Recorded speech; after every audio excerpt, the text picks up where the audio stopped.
Ei, gente! Hoje tem aula lá no Instituto Cássia Rodrigues. Tô indo para lá, 18h26. E queria conversar com vocês sobre algo das pessoas que eu atendi hoje. Foi uma queixa recorrente. E eu queria conversar, Tô conversando. Eu quero conversar com vocês até chegar no Instituto Cássia Rodrigues sobre... E quando você se sente frustrado? Quando você se sente angustiado ou angustiada? Lembra, gente, eu tô dirigindo, ó, o sinal tá parado e o celular tá no console, então não tem perigo. As pessoas que falam que estão preocupadas que eu vou bater o carro, fica de boa, gente, fica de boa. Eu sou velhinha demais, eu já sei dar conta da minha vida. Vocês não precisam dar conta da minha vida, não. Dá conta da vida de vocês antes, né? Então vamos lá. Quando você se sente frustrado, porque... O que acontece no psiquismo da pessoa que se sente frustrado ou frustrada? Primeiro lugar, vamos construir uma narrativa para a gente poder entender. É porque você depositou alguma expectativa em alguma coisa ou em alguém e essa pessoa não correspondeu àquela expectativa que você depositou. Hoje eu atendi algumas pessoas que comentaram da expectativa do marido, da mãe, do tio, do gestor, do colega de trabalho, que não fez aquilo que elas achavam que deveria ter sido feito por essas pessoas. Isso muito é fruto da criança interior que está dentro da gente e cria um imaginário dentro de nós, dentro de cada um de nós. Tem uma criança interior, às vezes uma criança interior maravilha, às vezes uma criança interior ferida.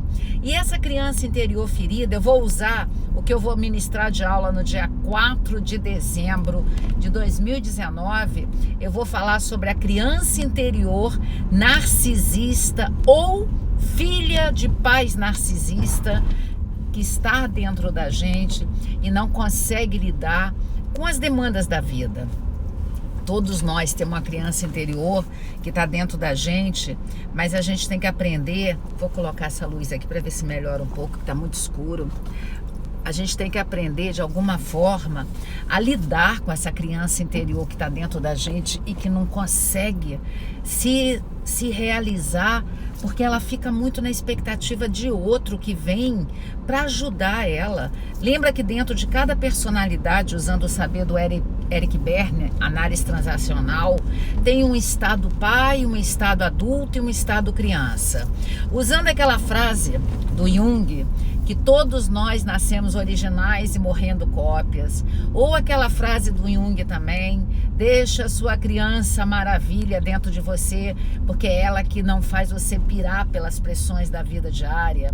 Então, essa criança interior que está dentro da gente, ela que se frustra, porque a criança interior que cria expectativa. E essas aulas que eu estou dando, comecei em setembro, uma série de aulas. Em setembro eu expliquei sobre análise transacional. Eu expliquei esse estado criança, esse estado adulto, esse estado pai que está dentro da gente e os comportamentos. Agora no dia 25 de outubro passado, agora sexta-feira, eu expliquei sobre a criança dependente, a criança codependente, a criança que fica com comportamentos de codependente. No dia 4 de dezembro, eu vou explicar sobre como ser fruto de uma família narcisista e sobreviver. Como enfrentar a vida se você não teve a construção da autoestima por aqueles que deveriam construir sua autoestima, que é o pai ou a mãe ou quem te criou. E muitas das pessoas que são fruto de famílias narcisistas, pasmem agora vocês, também se tornam pessoas narcisistas. São aquelas pessoas que têm pena demais de si. Hoje nós estamos ou não estamos vivendo uma era de pessoas que têm pena demais de si, que trabalham na economia, que não se esticam, são pessoas que não aceitam ser contrariadas. E hoje, olha só, eu estive com algumas pessoas, não vou falar a quantidade para não ser antiética, mas algumas das pessoas que eu estive hoje, eu fiz as pessoas construírem dentro delas as narrativas que elas tinham um traço narcisista. Porque nós podemos ter um traço narcisista, nós podemos ter o transtorno narcisista, nós podemos ter o comportamento narcisista, nós podemos ter, assim, uma dialética de vida que a gente pensa que a gente é muito legal e pode ser que a gente não seja muito legal, pode ser que a gente está criando muitas expectativas e no final somos nós que precisamos mudar, porque muitas pessoas chegam achando que é o outro, mas eu penso, e a psicanálise também me ajuda a embasar isso que eu estou construindo com vocês, nós só vamos conseguir mudar se a gente determinar um estado de mudança dentro da gente, se a gente tiver coragem de... Primeira coisa, para a gente mudar, a gente tem que ter chegado no fundo do poço. Senão a gente fica arrumando desculpas para mudar. A gente fica arrumando desculpas para se justificar. Quinta, agora eu vou dar uma aula que chama Mecanismos de Defesa do Ego. Tá pronto, uma aula online que eu vou dar. Mecanismos de Defesa do Ego. Vou explicar um pouco das neuroses atuais. Vou explicar um pouquinho o que é pulsão de vida e pulsão de morte. E a gente constrói umas narrativas para a gente proteger o nosso ego de enfrentar. Ego é personalidade, né? Ego, à luz de Freud, é a teoria estrutural, que ele finalizou em 1923, que fala do id, ego, superego. O id é instintivo e pulsional, o superego é o limitador, é a consciência, é o valor moral, é a ética, e o ego é aquela estrutura que está dentro da gente, que decide entre pulsões, instintos e a lei. E aí muitas pessoas não tiveram uma construção bacana do superego, desse valor de moral, de ética, de estabelecer a nossa consciência para a vida, e aí produz angústia. E essa angústia e ansiedade produzida pelo ego faz com que nós tenhamos os mecanismos de defesa, que são produções que acontecem vindas do superego, para poder aliviar a gente da sensação de olhar para quem nós somos. Existem 4 mecanismos de defesa que são indesejáveis, mas os mais conhecidos indesejáveis, que a gente não deveria nunca ter esses mecanismos de defesa. Existem os mecanismos de defesa que são aceitáveis, que protegem a gente até de enfrentar o nosso ego no estado inicial, mas o indesejável é a projeção. Quando a gente não dá conta nas coisas na gente, a gente sempre acha que é o outro, e essas pessoas que têm um comportamento de mecanismos de defesa indesejáveis da projeção, elas têm traços narcisistas, porque elas nunca acham que são elas sempre acham que é o outro que está fazendo ela sofrer. Ela se coloca num patamar de acima das coisas e ela enxerga o outro, mas não enxerga a gente. Eu estou atrelando várias teorias para poder explicar e construir um pouquinho dessa narrativa, para a gente poder entender até dessa aula que eu vou dar quinta-feira. Quinta-feira é uma aula online. Até hoje, até 22 horas, até 10 horas, 22 horas. Eu vou deixar as 2 aulas online, se você quiser, cada uma por 250. Lembrando que cada aula online são 4 horas de aula online, de 19 às 23 horas. Você vai ter acesso ao chat, onde você vai poder fazer perguntas a mim. E depois você tem o material em PDF, não a aula é ao vivo, horário de Brasília. Só que eu tô cheia de aluna de Portugal, da Espanha, de Israel, dos Estados Unidos. Eu tenho alunas do Japão, Edna, beijo querida, tem um monte de aluna de vários locais do Brasil. Então, assim, eu estou muito feliz com essa estrutura nova que a gente criou no Instituto Cássia Rodrigues, da plataforma online. O meu site de plataforma online é cassiarodriguesonline.com.br. Se você quiser ir lá, tem vários textos. Tem um texto que a Kênia Adriele, que cuida dele, postou hoje sobre exatamente mecanismos de defesa. Se porventura você não pode fazer a aula, mas aí ela postou lá, o último texto que ela postou, beijo, querida Kênia Adriele. Kênia Adriele é minha colaboradora do Use.asmanas, Use.asmanas. Ela é irmã gêmea da Keila Adriele, que é o financeiro do Instituto Cássia Rodrigues. Eu tô cheia de colaboradores maravilhosos no Instituto Cássia Rodrigues, que faz com que eu seja quem eu sou. Eu jamais seria quem eu sou se eu não tivesse esses meus colaboradores que me ajudam, são as minhas células glias, né? Usando o saber da neurociência. Então, esses mecanismos de defesas indesejáveis que tem dentro da gente, a projeção, por exemplo, faz com que a gente mascare a nossa realidade. E mascarando a nossa realidade, nós vamos ter aquele comportamento de achar que nós somos vítimas passivas, que nós sofremos porque alguém fez a gente sofrer, porque a gente não está dando conta, porque a gente é a eterna vítima da situação. Tem um outro livro que eu gosto muito, mas é um livro até de autoajuda, considerado autoajuda, que é do Roberto Chiniachik, é O Poder da Solução. Esse livro não acha mais para vender, ele já saiu, ele não é mais editado, mas ele é muito bom se você achar, porque nesse livro fala dos 4 personagens: o Coração de Gelo, o Salvador, a Eterna Vítima e o Perseguidor. São personagens que, hora ou outra, elas permeiam nesse comportamento narcisista. A gente tem que acabar, eu sempre vou repetir a mesma coisa. A questão da mitologia, do mito de Narciso, ele se apaixonou pela imagem dele. Mas esse é o amor que é egoísta. Quando você se apaixona pela sua imagem, segundo Freud, é o narcisismo primário. É aquele que você, até entrar na fase genital, a fase da puberdade, ali com 11, 12 anos, você se apaixona por você. Você tem que sair desse enamoramento com você para você olhar o outro. Os pares só são formados quando você deixa de olhar só para você e olha o outro. E nós, nessa realidade narcisista que nós estamos vivendo, a nossa era é uma era narcisista, é uma era que as pessoas só estão preocupadas com o seu prazer, com o seu bel prazer, é uma era que as pessoas não conseguem olhar o outro.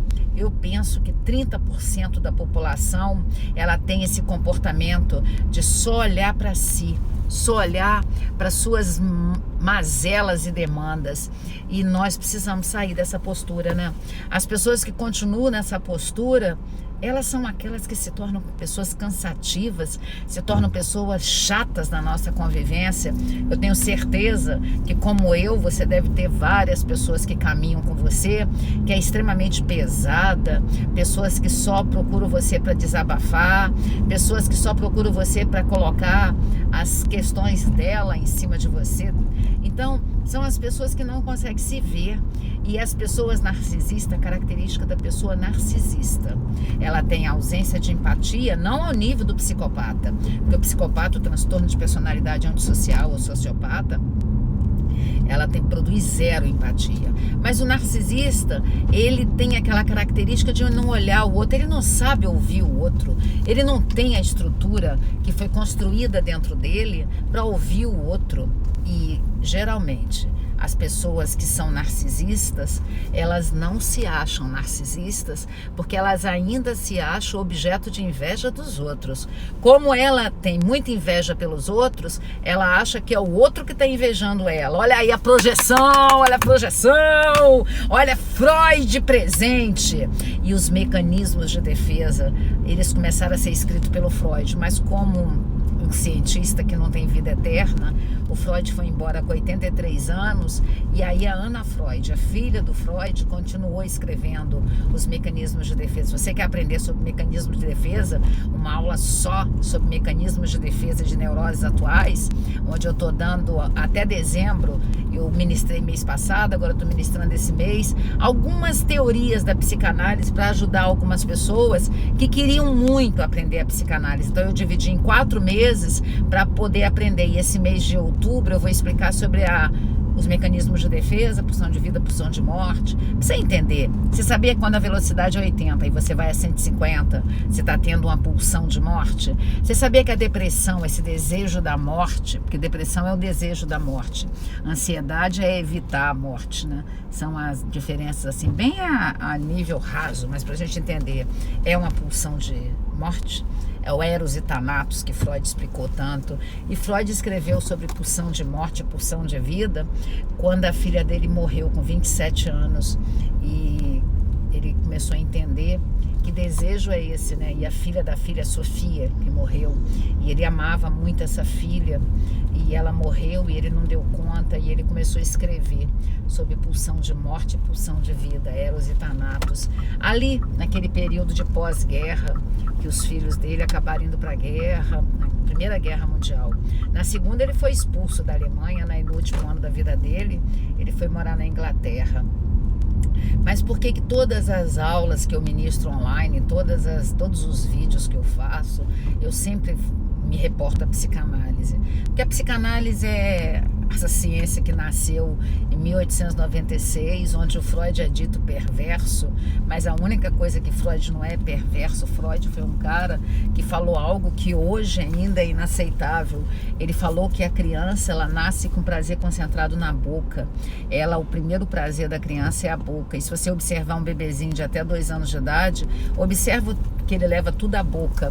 Então a área libidinal nasce na boca, depois vai para a produção dos esfíncteres, das fezes, com controle ali dos esfíncteres, controle e liberação, depois a descoberta do falo, né, que chama fase fálica.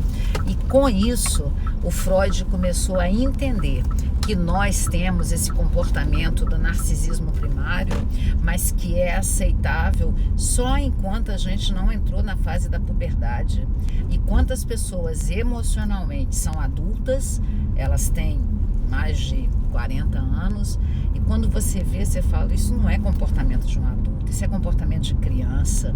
Então, eu gosto muito de saber que eu ajudo as pessoas muito pelo Instagram. Eu estou aqui no story do Instagram fazendo esse vídeo enquanto eu chego no Instituto Cássia Rodrigues, porque para mim dirigir às vezes é um trabalho muito sem pensar, e eu gosto de pensar tudo na minha vida. Eu gosto de pensar, eu gosto de saber muito o que eu faço lá no canal de YouTube.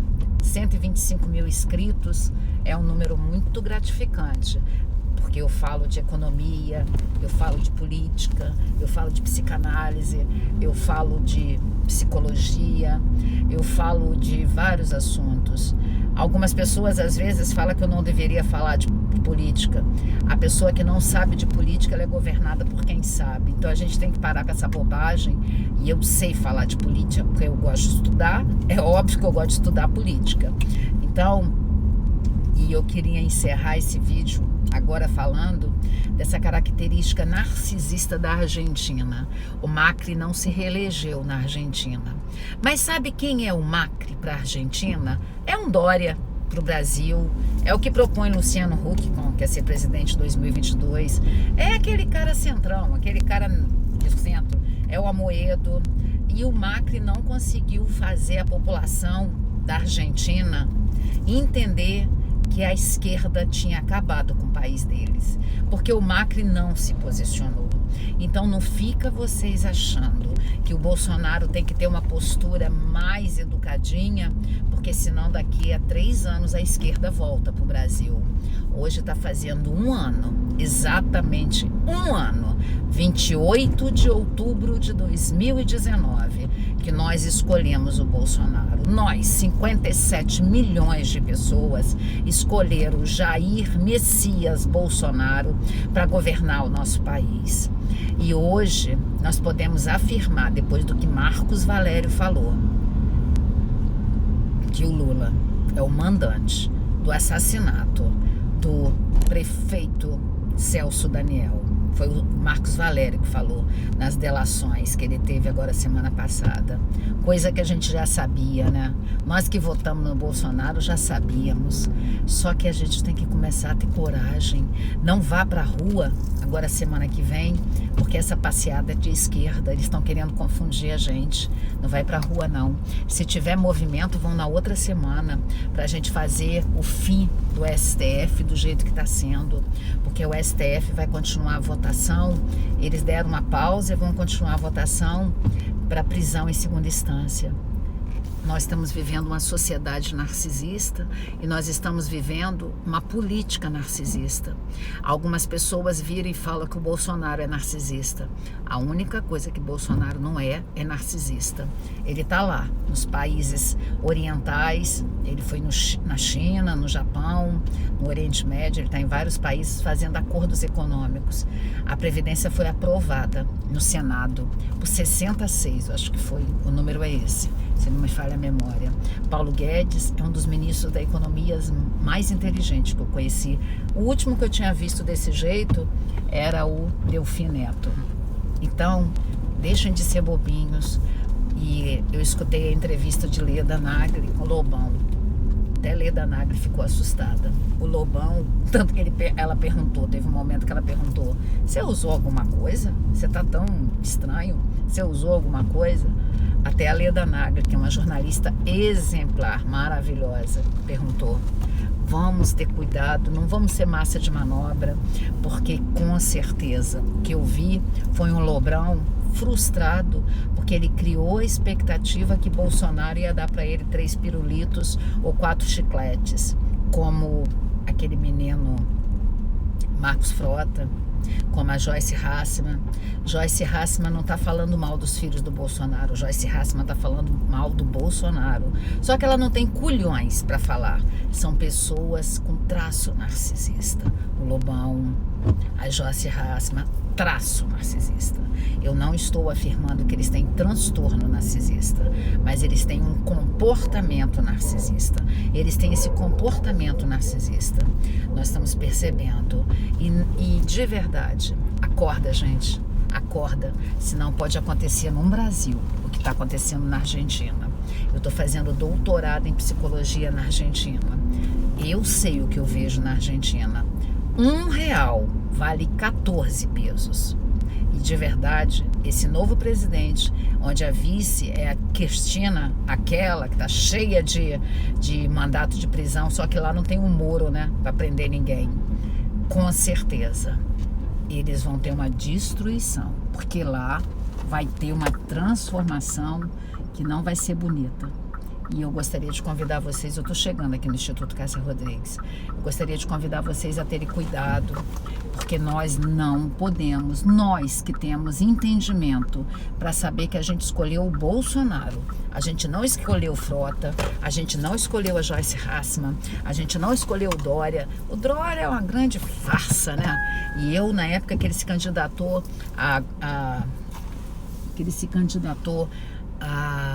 prefeito de São Paulo, eu acreditei naquele discurso dele. Só que ele é uma grande farsa. E eu gostaria de dizer para vocês, vocês que votaram no Bolsonaro, como eu, vocês que acordaram e viram, não é que a gente só tinha 2 opções, Haddad e Bolsonaro. O Bolsonaro está tendo estrutura de botar esse Brasil para frente. O dólar já começou a cair. Sabe por quê? Porque a Previdência foi aprovada. Por que vocês acham que ele está fechando vários acordos de empresários desses países que ele foi, que vão investir no Brasil? Porque a Previdência diminuiu, fica boa para o empresário. Antes de abrir a boca cheia de dentes de vocês, estudem, leem, não fala bobagem não. E não vem aqui depois dizer que eu não sei direito as coisas não, tá? Ó, 1 ano com o presidente Jair Messias Bolsonaro. Continuo tão satisfeita desde o primeiro dia. Ah, mas ele é sem noção. E qual foi o dia que ele era com noção? É Bolsonaro sendo Bolsonaro. Por isso que ele está empurrando a esquerda para lá. Ele levou uma facada que ninguém sabe quem foi. Ninguém sabe, né? Tá aí Celso Daniel, Marcos Valério falando que o mandante é Lula. Marcos Valério, desculpa, falando que Celso Daniel, o mandante é Lula. Então, gente, não saiam na rua esse final de semana, que esse final de semana é tipo o que está acontecendo no Chile. O que está acontecendo no Chile é um movimento de esquerda, do Fórum de São Paulo. Esses políticos, eles estão tentando manipular nós que temos um pouquinho de inteligência. Então, cada um de nós tem que continuar eternamente nessa vigília. Tá bom, gente? Beijo no coração. Tchau, gente.